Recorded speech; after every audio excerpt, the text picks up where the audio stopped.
This is the best carrot cake in the whole world. Let's make it.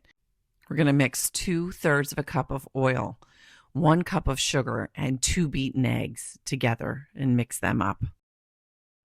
To that mixture, we're going to add our dry ingredients: 1 cup of flour, 1 teaspoon baking soda, 1 teaspoon baking powder, 1 teaspoon of cinnamon, and half a teaspoon of salt.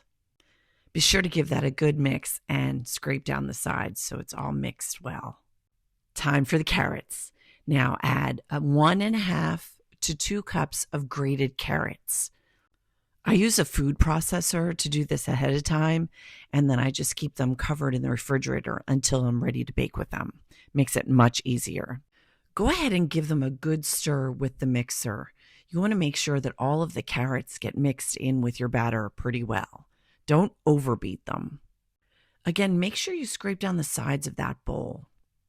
At this point, the batter should have a real nice consistency.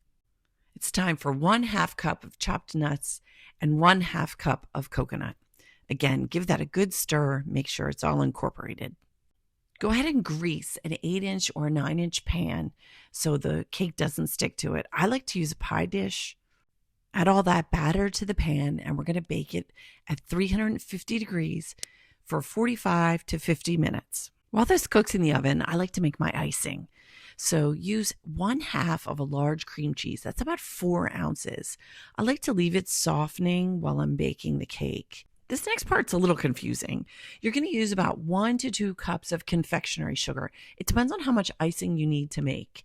And then you're going to do a squeeze of a lemon, which is like 1/4 to 1/2 of a teaspoon, maybe up to a tablespoon, depending on your ratios of how much you're mixing. Be sure to taste that icing as you go to make sure it's a good consistency and it tastes good.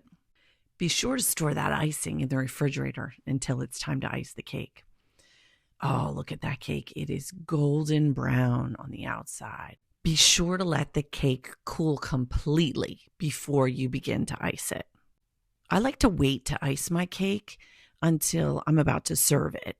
The best part about cooking the carrot cake in a pie dish is that you don't have to try to get it out of the dish, put it on another plate. You can just go ahead and leave it right in that pie plate and serve right from there.